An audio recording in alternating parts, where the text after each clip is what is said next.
Hello and welcome back to the Republic of Football. We've said new episodes every Thursday, but this week we're bringing on a transfer special because it's January deadline. So Dave, anything going on in the January transfer window? Well, you know what January's like. There's never anything happening until there's loads happening. Yeah. And we've obviously seen some great transfers in January. Luis Suarez going to Liverpool, Andy Carroll getting Newcastle an awful load of money, even though he wasn't worth it.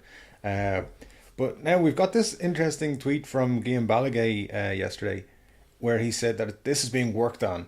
Batshuayi from Chelsea to West Ham. Antonio could then move to Chelsea from West Ham. And Chelsea also want Llorente. And then if Llorente moves, Swansea will buy Joa from Leicester. So it's kind of like that American style, NBA style deal where one transfer will trigger 4 or 5 players moving. It's kind of a Premier League merry-go-round. Yeah. Yeah. There's some very interesting ones there though, because it's one of those ones. The Antonio one is the one that catches my eye. Yeah. Because it's one of those ones that you wouldn't have thought of before. He's been great for West Ham since he joined them last season. But now that you think about it, you think Chelsea's setup, that right wing where Victor Moses is playing at the minute, that's the perfect position for Antonio. He gets forward well. He defends sometimes. He plays right back for West Ham sometimes. He's strong. He's fast. He's probably a better version of Victor Moses for that position. And the question there is, does Victor Moses then decide, I want to move before January as well? Because he's actually had a great season considering, okay, he's been out on loan at Stoke, he's been out at Liverpool. He hasn't really had a great season since he moved to Chelsea. Yeah. He's doing really well this year. He's scoring goals, he's setting up goals, he's playing well. So the fact that they're still looking at bringing in someone to replace him might be surprising him. But Michail Antonio has been fantastic, as you say, last season. This season he kind of looks like the only solid piece that West Ham actually have. Yeah, I'm not sure, don't quote me on this, but I think he's their top goal scorer this season. Yeah, I know he scored a lot with his head, and he was one of their better players last season. If you left Payet out, Antonio was probably their best player. So to lose him arguably is a bigger loss than a gain of Batshuayi. Even though Batshuayi's a striker, he's not proven in the Premier League yet. Yeah. He's done it in France, he did it in Belgium, and Chelsea do have a history of letting go of young Belgian talent, and then they go on to become superstars. Kevin De Bruyne and Lukaku come to mind. Yeah. At the same time, Batshuayi has played with Payet at Marseille. Maybe they're mates, and maybe that's one thing West Ham are hoping they'll keep Payet at the club, because if they lose him, they're fucked, for lack of a better word.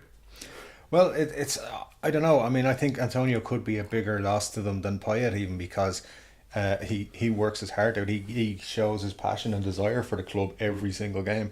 I think Payet's a bit of a lazy player. I think it's clever by Chelsea, because I think it's it's not the usual you expect from Chelsea, the 30-40 million pound signing. They've been smart. Antonio arguably has been one of the best players in the Premier League in recent years, and really underrated. I think recent years, he joined West Ham last season, and it was his first year in the Premier League as far as I'm aware. He was really good. He's been good this season. He's very underrated. I think very interesting as well that Chelsea are looking to bring in Llorente. Yeah, it's a big change. They're going from like a small, fast, agile striker to a target man. Yeah, much more of a big man. Of course, Conte worked with him at Juventus, so he kind of knows him and his game. What he can bring to the team. Yeah, and he has a bit of experience of the league. He scored some goals in a struggling Swansea side. What could he do in a high-flying Chelsea side with some good wingers like Hazard and Willian, and then you've got Antonio come down the wing as well to put in good crosses for him. He could even give real competition to Diego Costa up there. And I think, as you say, it's smart moves from Chelsea. They're going to get rid of a player in Batshuayi who's not really playing for them. Mm-hmm. It doesn't really suit their system, if all's being said. And they're bringing in Llorente, who I think would be delighted to move to a Chelsea at this time, and who can make a difference when he does want to switch up the system. And maybe it even signals that Conte is thinking about changing the system. Well, I don't think so. I think Antonio will switch into the Moses role, and Llorente will fire top. He'll probably be their cup striker, and he might push Diego Costa more than Batshuayi has, because it's just been plain sailing for Costa. There's no pressure on him from the striker. Of course, the Chelsea and the West Ham side of that deal will make the headlines, but what about Joa leaving Leicester, possibly feeling like he hasn't been getting the game time he deserves there? I think the rise of Vardy has hurt him. because Joe was very good for Leicester, and when the season they came up, he was vital for them in Championship, and he's a good goal threat. He'll get you between 5-10 goals a season, which isn't like breaking any records or anything, but he's a solid striker. He's proven he can do it in the Premier League. And it makes you wonder, will Leicester go out and buy another striker? They did bring in Musa and Slimani in the summer. They already had Okazaki who can play on top and Vardy, so maybe they've just got too many on the wage bill and they need to get one out. Yeah, I think, well, look, the thing is, Joe, I think he actually could be a very good striker given the right kind of teammates, the right kind of supply. It's an interesting one. At the same time, is he going to go to Swansea and save them? Probably not. I think it's probably too late for that. But another strange one that's come, I don't know how true this rumour is, but apparently Big Sam obviously gone into Crystal Palace there. Mm-hmm. He's looking to bolster the squad a little bit. And how he's trying to raise the money is apparently he's trying to sell Christian Benteke. Yeah, it's a strange one because Benteke is a very proven striker. Okay, he did have the best time at Liverpool, but at the same time he still scored 10 goals or more. Yeah, he seemed like a good signing for Palace in the summer. You know, they had good wingers in Townsend and Zaha. They still had Balassi at the time. So having good wingers and having a big man up top like that just made perfect sense. You can see what Pardew was trying to put together, but maybe Sam just wants to go a completely different way. Maybe he wants to get a striker in like Defoe. He learned last season how vital a player like that can be. Yeah, that's true. But it's a very strange one to me because Benteke is scoring goals for Crystal Palace, I should say. In 18 appearances, he has 8 goals this season. If Sam doesn't think he suits the system, he's going to look at someone else. And they do have Lloyd Gremmy, who, you know, when he was at Newcastle was banging in the goals. Then he went to Chelsea and he's kind of sitting on the bench for a while. And now he's at a club where he can play regular first team football again, given the chance by Big Sam. I think he's a good option for them up top.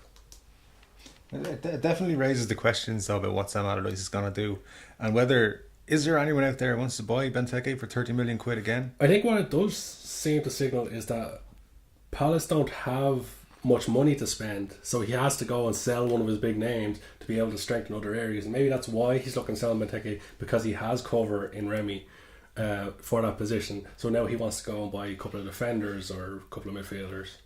Yeah, and I guess I know Benteke's younger. He's a little bit. He's got more years in the tank. But maybe if you're looking at somebody like a Jermaine Defoe, someone around that age. I mean, don't forget there are still free agents out there who would be good for some of these Premier League clubs. Robbie Keane's out there. He hasn't announced his retirement. He could still maybe score some goals for a relegation team. Robbie Keane, he's an interesting one. He kept scoring goals in the MLS, but the MLS is not a highly competitive league. No, you're not going to keep your sharpness in that league.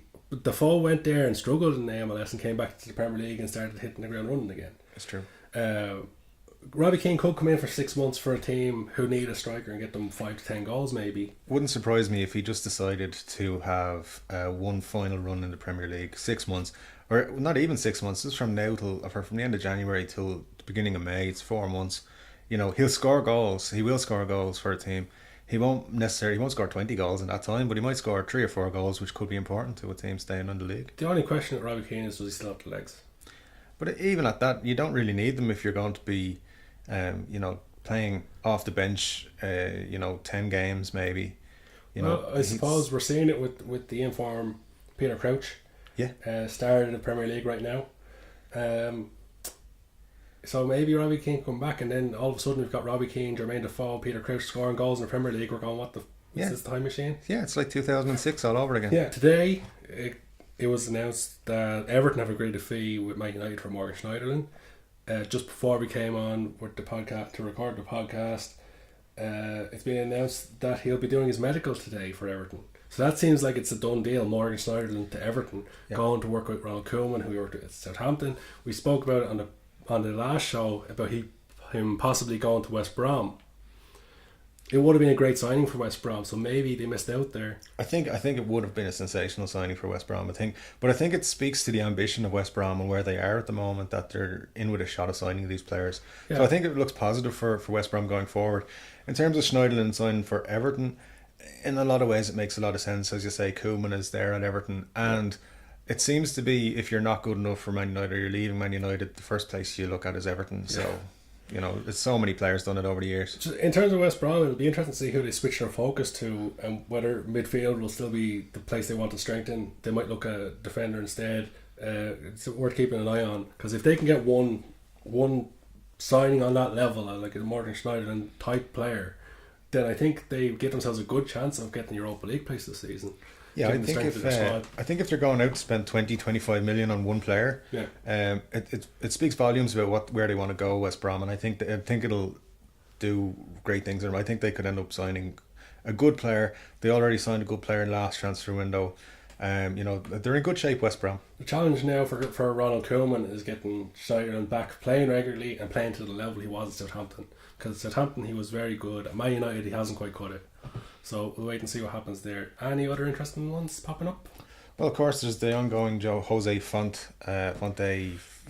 whatever his name is. He's put in a transfer request. He's reportedly going to be left out of the Southampton-Liverpool Cup game, which is on tonight. Yeah. As we're recording this. Well, the thing is, they've said that he's not going to play again in the transfer window for them. Yeah. And then, if he's still at the club, they'll revisit it. I've only ever heard rumours about him, like rumours that Man United were in for him, rumours that Liverpool were interested in him. There's no news source saying this is where he's going, but he has put in transfer requests. There was a tweet from Dejan Lovren that said something along the lines of hope to see you soon, you know where. And that could be very innocuous. That could be, we're meeting down the pub later and we don't want our managers to know about it. Yeah. It's not necessarily saying I'm going to see you sign I'll for meet you Liverpool. down that brothel later. That could be anything. Well, that's a bit, you can get sued saying stuff like that. We're just guessing what they're saying. It could be anything. It doesn't necessarily mean going to Liverpool. I think he would be a good signing for Liverpool. Whether he suits Klopp's style of play, because again he doesn't have great pace, so whether he'll be able to close down the way Liverpool do and all that, I don't know. But he has been a very good Premier League defender. I think it'll be a big loss for Southampton, and they need to quickly find a replacement for him before they sell him. That's the bulk of the transfer rumours at the minute for this transfer special. What I think we could do now, right, is we'll pick 3 Premier League teams, right, just at random, completely random. You just pick one, I'll pick one. I'll ask you to name 3 signings you'd make to improve that team. 3 signings for each team. Yeah, so I'll pick a team, then you pick a team, then you give me one, right? So let's just... And we're not allowed to just say sign Neymar, Suarez, and... Yeah, there have to be realistic signings that if you were the manager of that team, this is the area you'd be looking to improve, and this is the type of player you'd be looking to get within reason. Like, you're not going to get Messi at West Brom. Yeah. So let's go with West Ham. If you were a manager of West Ham, what 3 signings would you make in the transfer window? I think if they can sign Batshuayi, which looks like they're trying to, that'll be a good signing for them. Would you give up Antonio though to get Batshuayi? No, not at all. I'd break his leg so he couldn't leave the club.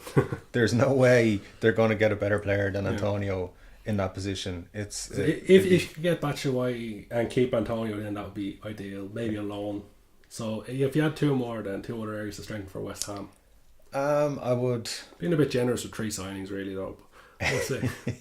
Considering West Ham want to pay £5 for every player. Well, I think that's something I think they need to open their wallet a little bit, and I think they need to pay the money that's being requested for these players. Maybe they just can't, though, with the cost of the new stadium. And like, they're not packing it out every week, so... No, but listen, staying in the Premier League is very important, and if they don't, they're in big trouble. I'd maybe knock on Arsenal's door, maybe see if they had known any or something that they wanted to get rid of. Yeah, okay, maybe a midfield option. Yeah. Anyone else? Let me see for West Ham. Maybe, Darren Randolph's been doing well in goals, but maybe I think the other fella, what's it, Adrian, I think he is more or less checked out with West Ham, so I think maybe they might look at bringing in another goalkeeper. I've seen rumours that they're going to go for Joe Hart in the summer and replace Adrian. I think Randolph will then revert back to the number 2, the backup keeper, yeah. And but I don't think Joe Hart would go to West Ham. I think he's too good. Well, do you know what? I'd just say maybe they should sign Snodgrass to try and pay whatever it costs for a musical player. Sign. They have had a bid rejected from, I think they bid like £2.50. Yeah, they did. So, So if they up that to about a tenner, they might get him. yeah, good chance. So you got a club for me? Yeah, I do. I want to know who you think Manchester United should sign. Oof. And That's a tough you can't one. just say everybody because Well, they do. The last few seasons, they have been just throwing money at the team. They brought in like Di Maria. They spent ridiculous money on Falcao's wages, almost China level money. yeah, They brought Ibrahimovic in. I'm sure he's on ridiculous wages, and Pogba they broke the bank for him. Going forward, they're very strong in terms of Ibrahimovic. Obviously, Pogba starting to find his feet. They got some pace on the wings, so maybe someone to play alongside Pogba because Mourinho doesn't fancy Schweinsteiger. Fellaini's obviously Fellaini, so you don't want him. you play Herrera in the middle mostly. But Herrera I think is you a good need- player, but you I need think someone else as well. Herrera is very undervalued by Man United. I think he's a very good player. Tough one. I think every Premier League team who are challenging for at least the top four should have been looking at Julian Draxler. Maybe because PSG signed him, they might be willing to let one of their midfielders go. So maybe someone like Marco Verratti will be a good option for Man United. Maybe someone like Jimenez at Atletico would be a good option. Whether they can actually get him, because Atletico more than likely are going to be challenging in the Champions League this season. So I don't see any of their players wanting to leave for a club who aren't in the Champions League or won't be challenging for the Champions League. They probably need another left back because Luke Shaw. He is. They have been linked with Danny Rose. Apparently, they want Danny Rose. I think Danny Rose done very well. I don't think Man United fans like him because of his last game against them. But I think Danny Rose would be a very good sign for them. Mm-hmm. So that'll probably be the three: Marco Verratti, Jimenez from Atletico, and then Danny Rose. Okay, doke. Did you say we're going to do one more? Yeah, why not? We'll throw one more in. This is a fun game. I like it. It's a tough one. Trying to not pick the same teams all the time that we've spoken about too much. I suppose the biggest job that needs to be done in January is Hull. Oh, So 3 signs you would make for Hull. wow. That's a tough one. Just imagine how Marco Silva's feeling. Well, I'm going to kind of go a different route, perhaps. You kind of have to. They're not going to make any big names. I'm going to suggest they should try maybe and get Robbie Keane in for the rest of the season. Yeah. I think he'd get a couple of goals for him. Stick him up beside Mbakani, you've got a chance. Can't do any worse than their current strikers. No, exactly. Listen, Robbie Brady's wasted in the championship. I know he played for Hull already. Yeah. With the new manager and that, maybe he'd want to come back. Yeah. If they got 11 or 12 million for him before, if they can get him for 10 now, I think they'll do really well. And I think as well, yeah, there's no real. I don't think there's any saving Hull, to be honest. Yeah. So I think they should be planning for the season ahead in the championship next year. So I'm thinking, right, if you bring in Robbie Keane, he'll get you some goals for this season. If you bring in Robbie Brady, I think he'll help create goals for Mbakani in particular. Yeah. And then I think look at your goalkeeper situation there probably. Yeah. I don't think David Marshall is good enough to be a Premier League goalkeeper anymore. Yeah. I if I was looking at it, I'd be trying to get a Premier League proven keeper, maybe even in on loan, someone like Begovic from Chelsea. Yeah. I even look at Adrian. If West Ham don't want him, it's a great sign for some Premier League team who need a number one keeper, because he's not. I think Randolph's just keeping him out of the team at the minute, but he is Premier League proven. Absolutely. That's what I think they need. Just trying to think of a goalkeeper who it would be possible for them to sign. Yeah. That's the problem, because who's going to say yes, I'm going to go to Hull for a start? Well, I think you'd have to look at any keeper who's sitting on the bench frustrated once games. So that's why maybe Begovic, someone like that. Possibly, but he might just want to sit back and hopefully win a Premier League medal if it all goes well at the end of the season. There's the likes of Brad Guzan at Middlesbrough, but we all know how he did for Aston Villa. But again, he's been in Premier League number 1. And he's number 2, I think, for Middlesbrough at the minute. Maybe you drop down to the Championship, look for a keeper there. Maybe try a cheeky bid for Willie Caballero off Man City. Yeah, of course. See if they want to bring in a big name goalkeeper to replace Bravo and stick Bravo on the bench. Possibly. I think it definitely is an area of concern for Hull, I think. But when you're in relegation match, you're going to see goals. Yeah. because your defence just isn't good enough. So they need to tighten up their defence, and then maybe getting a goalkeeper. Dave Marshall did well for Cardiff when they were up, but again he had a terrible defence in front of him, so he couldn't save them. So that's been a transfer special. This has been the Republic of Football. I've been Carl, he's been Dave, and until next week, we'll catch you next time.